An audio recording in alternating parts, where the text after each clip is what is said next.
आज अंतरिक्ष में एक नया इतिहास बनने वाला है। स्पेस टूरिज्म के नए आयाम खुल रहे हैं क्योंकि आज शाम करीब 6:30 पर अमेज़न के पूर्व सीईओ जेफ बेजोस अंतरिक्ष की यात्रा पर जाएंगे। यह लॉन्चिंग पूरी तरह से ऑटोमेटिक होगी। जेफ यह यात्रा न्यू शेफर्ड कैप्सूल में बैठकर 11 मिनट में पूरी करेंगे।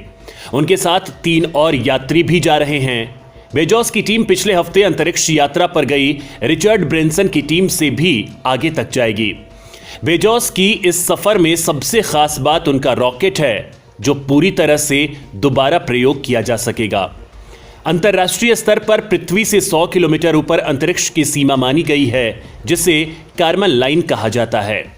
बेजोस अपनी टीम के साथ इस सीमा के आगे तक जाएंगे। ब्रेंसन की टीम 86 किलोमीटर तक गई थी।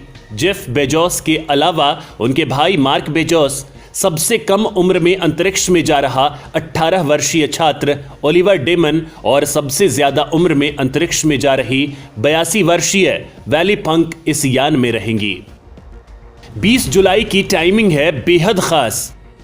जेफ बेजोस ने अंतरिक्ष में जाने के लिए 20 जुलाई की तारीख भी बहुत सोच समझ कर तय की है।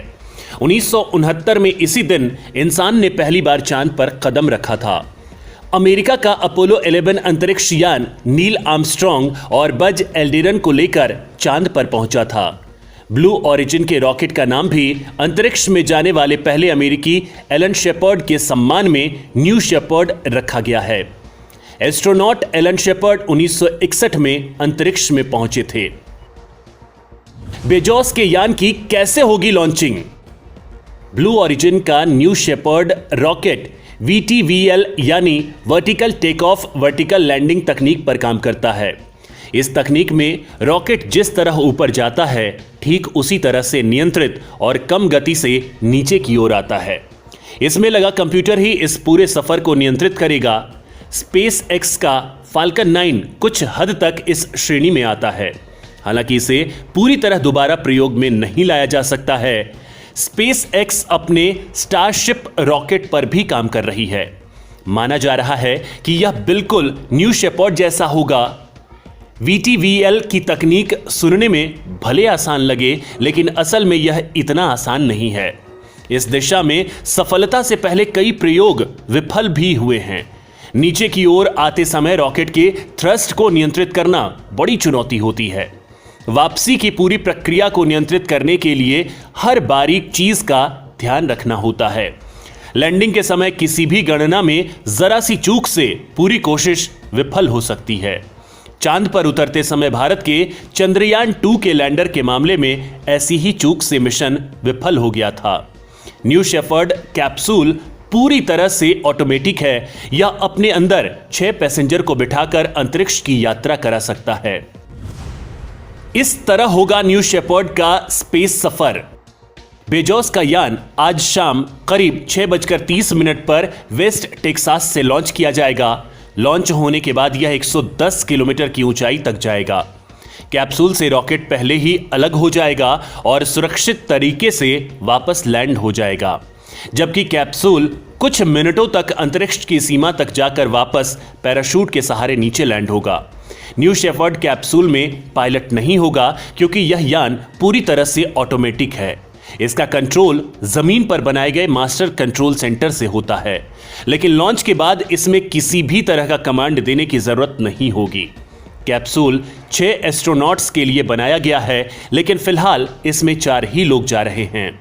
लॉन्च होने के 2 मिनट में न्यू शेफर्ड रॉकेट आवाज से 3 गुना रफ्तार से अंतरिक्ष की ओर बढ़ेगा, यानी यह रॉकेट 1029 मीटर प्रति सेकंड की गति से ऊपर बढ़ेगा, यानी 3704 किलोमीटर प्रति घंटा की गति से स्पेस की ओर जाएगा। इसके 1 मिनट बाद बूस्टर यानी रॉकेट अपने कैप्सूल से अलग हो जाएगा। कैप्सूल उस ऊंचाई पर पहुंच जाएगा जहां ग्रेविटी नहीं होगी। यहां चारों एस्ट्रोनॉट जीरो ग्रेविटी फील करेंगे। कुछ मिनट अंतरिक्ष में बिताने के बाद न्यू शेफर्ड कैप्सूल करीब 9 मिनट बाद यह धरती की ओर लौटेगा।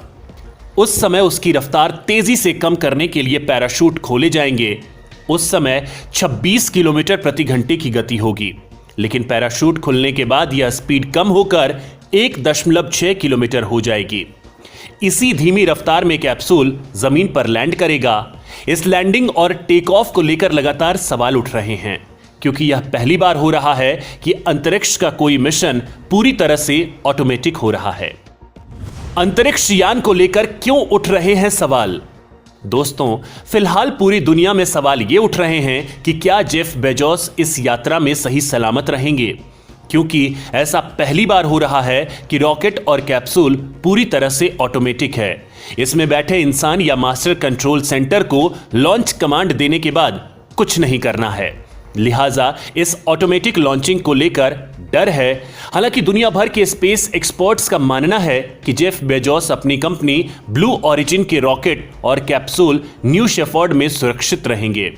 इससे पहले अंतरिक्ष में कोई भी रॉकेट पूरी तरह से ऑटोमेटिक मोड पर लॉन्च नहीं किया गया, ना ही किसी कैप्सूल ने यात्रियों को इस मोड में स्पेस की यात्रा कराई है।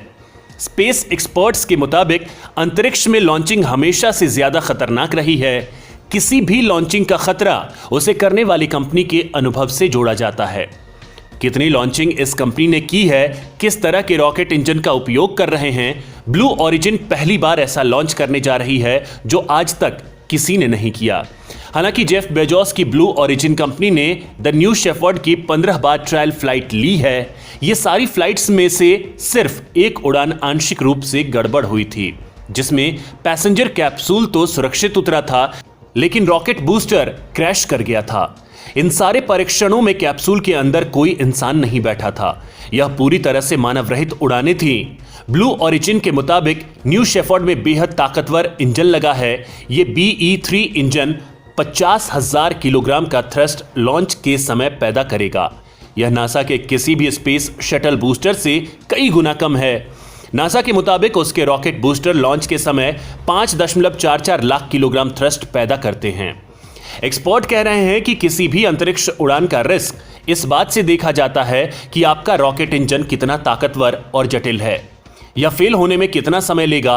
स्पेस शटल के इंजन इस मामले में किसी शैतान से कम नहीं थे।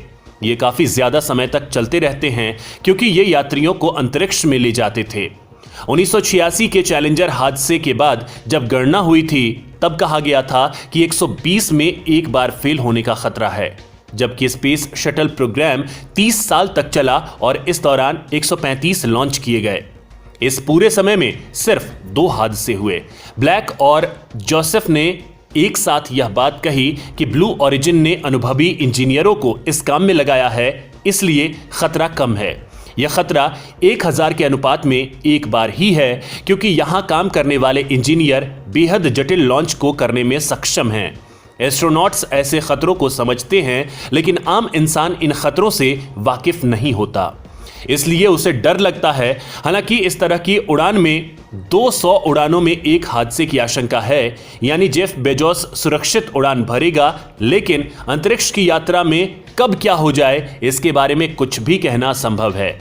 The new shepherd capsule rocket engine से काफी दूर सेट किया गया है। इसमें आपदा या हादसे की आशंका में अलग होने की पूरी तकनीक है, इसलिए इस कैप्सूल में बैठे हुए लोगों की सुरक्षा की गारंटी ली जा सकती है। कैप्सूल में बैठे लोगों को सुरक्षित बचने की संभावना 80% से ज्यादा होती है।